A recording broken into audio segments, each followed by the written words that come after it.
A little bit of information about Judge Cannon. Judge Cannon was appointed by Donald J. Trump. She was one of the many judges and appointable representatives in the legal world having to do with the jurisdictions of Donald J. Trump's specific properties. Now, when he got into office, that was one of the first things he did. He went all over this country.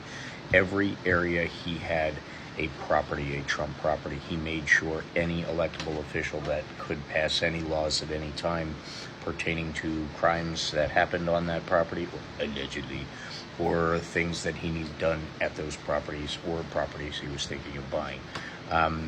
He also appointed the judges, the special counsels, whatever he can appoint, in the areas of, say, the hometown of Hillary Clinton and Bill Clinton, or,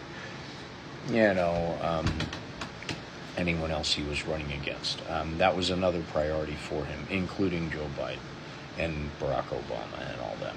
Everyone else, his crew hired, whoever they wanted to hire. But that was his plan from the beginning, is stacking the deck. And he did that knowing the process of being sued so well, because he's been sued more than 4,000 times before he even announced running for president. That's right, one man sued 4,000 times. A majority of those suits being crooked business deals, not paying people, not paying employees, things like that. But anyway, 4,000 times. He has also been found guilty of business fraud and, guilty of all these other fantastic things. So when you're looking at all of the judges that are all in place in all these very strategic areas of law, the appellate court, the Supreme Court, it's always trying to have friendlies in the area where he's going to land. So when Judge Cannon got this case, Judge Cannon was appointed because her husband's a Russian mobster guy that did business with Trump in the past. Judge Cannon had 10 cases, literally not even, big cases. That was her entire career of experience in case law. 10, not even over 10, under 10.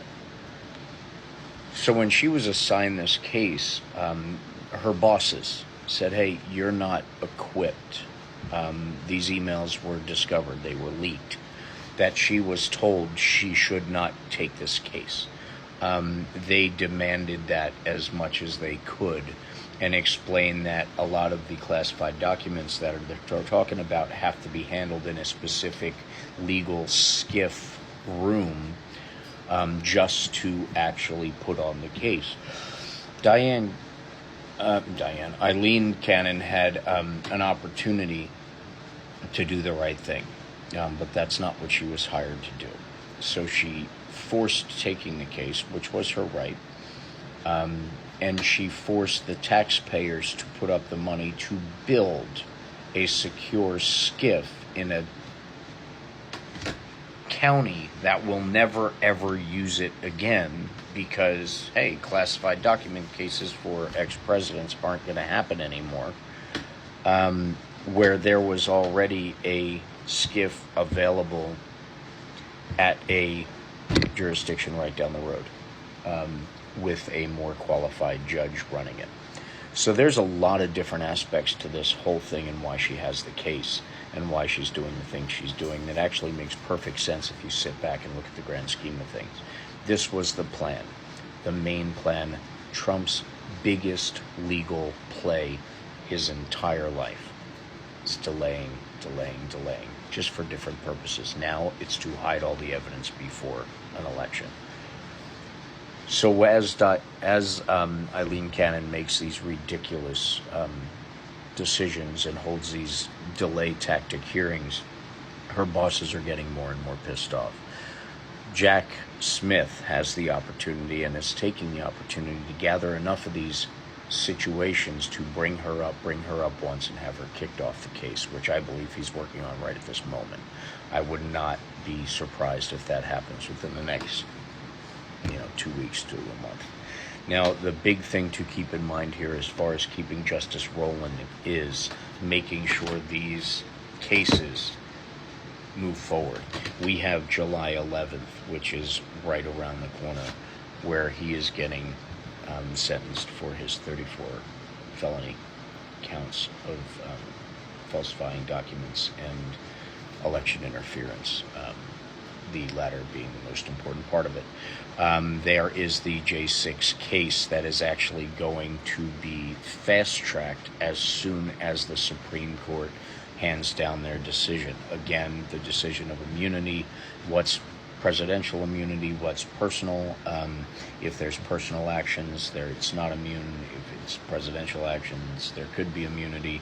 That, by the arguments that they gave back in April, that's what it sounded like they were going for. It's just kicking it back to the states and putting them into basically guardrail type of things. If it's this, if it's this, if it's this, we authorize immunity. But if it's anything else, we'll leave it up to the state to say whether or not it's personal. Which it goes back to Chutkin. Chutkin literally just goes, boom, schedules, and it's off to the races. There won't be any more delays in that as soon as that Supreme Court decision comes down. Judge Cannon will delay everything he can. So there's also an opportunity to launch another classified documents case in the state of New Jersey, because there are many, many crimes that happen there. I believe that's being held on to in case Cannon actually is successful in torpedoing this case. That will give them an opportunity to do it all over again, just in New Jersey.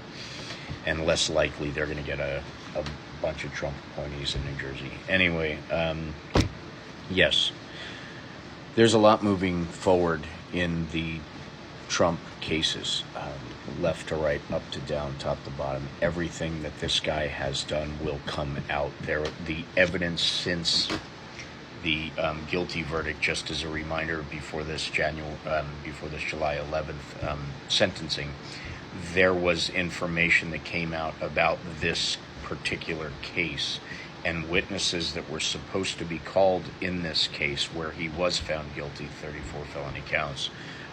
These witnesses were found to have been paid off by Donald Trump, given raises of millions of dollars, given seats on the board of directors in Truth Social, DJT Media, and all these other places, and within the Trump organization. So in covering up those people and jury manipulation, evidence did come out since the trial. I don't know if that's going to weigh on the sentencing, but it is information, and it may be more charges filed later on down the road or with this. Who knows? Anyway, there's a lot going on. There is still the elector trials that are going on. Arizona, Missouri, one of those states just dumped them. I think Wisconsin dumped them. The Republicans basically let the case go. There's a lot more coming. Justice is coming. He's not going to get away with this stuff. And the most important part of any of this is to make sure that the evidence comes out before the election happens, because the evidence is what's important. The evidence is all that's important, is that the voting public gets to see the evidence.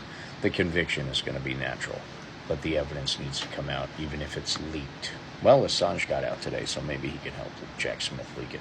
Anyway, be diligent, stay educated, be kind. We are all in this together. God bless.